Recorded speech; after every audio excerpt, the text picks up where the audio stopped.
ايه الفرق بين dislike, don't like, unlike, insecure, unsecure, discover, uncover؟ وامتى بنفي ب this, un, er, m, l, n, none؟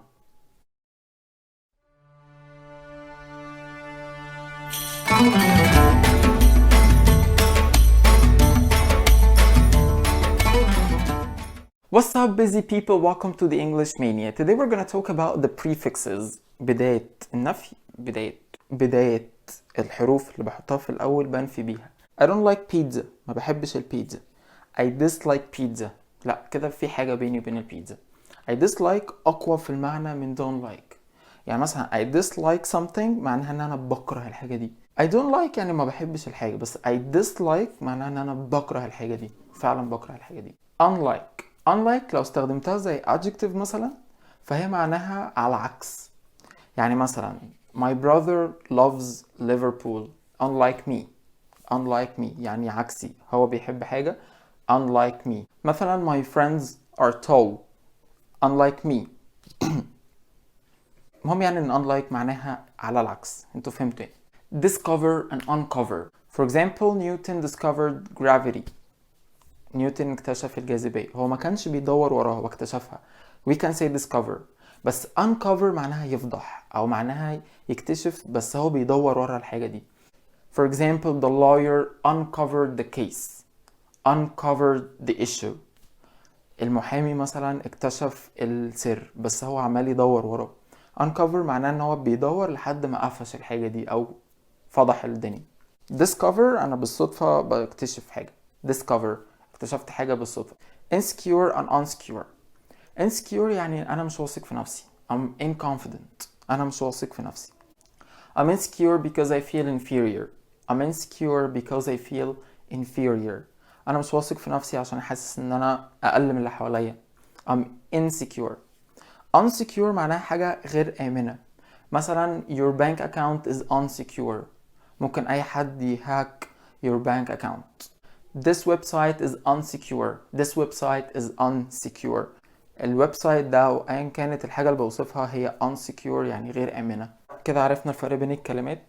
عايزين نعرف امتى استخدم كل حاجة وايه الفرق بين كل حاجة. This and on. قبل ما نبتدي في الفرق بينهم، هما كلهم معناهم not، بس في شوية فروق بسيطة زي ما قلنا. مثلا this معناها تماما العكس او تماما ضد الحاجة دي. يعني I dislike فأنا بكره الحاجة دي تماما، أنا الاتجاه التاني تماما. this. on معناها not. مثلا unhealthy معناها ان هو مش صحي. unhealthy أنا بنفي not. in, am, l.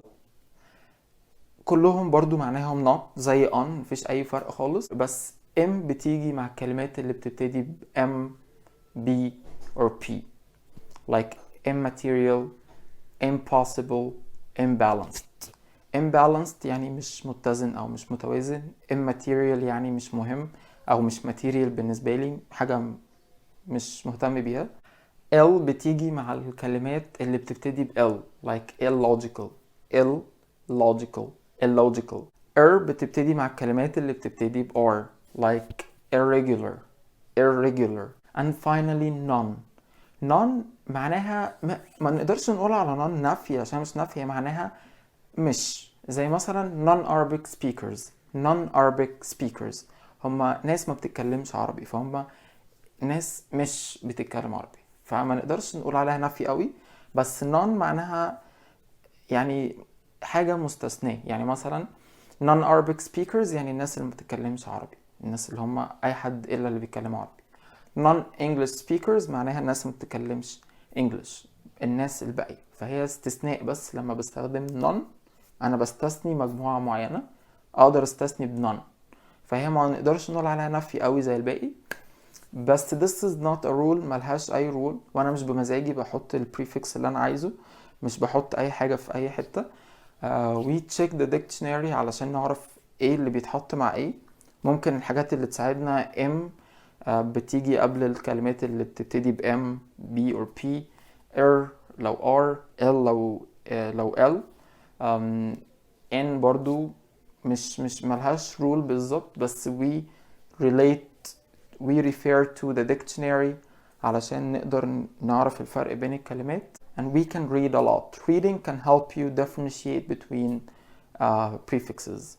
كل كلمة بتاخد ايه بالظبط. الريدنج بيسهل جدا ان انا اقدر افهم ان مثلا complete بنفيها in بتبقى incomplete مش uncomplete ولا incomplete ولا incomplete.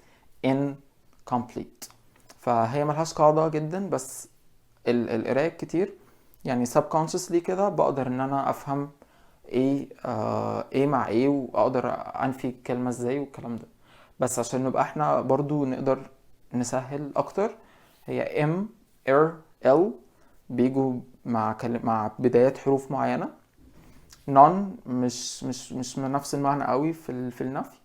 this معناها تماما العكس، و on معناها برضو not بننفي بيها. next video هنتكلم عن الكلمات اللي pronunciation بتاعها متشابه او قريب من بعض زي staff و stuff. Thank you so much for watching, and don't subscribe the channel by any means, and thank you for your time.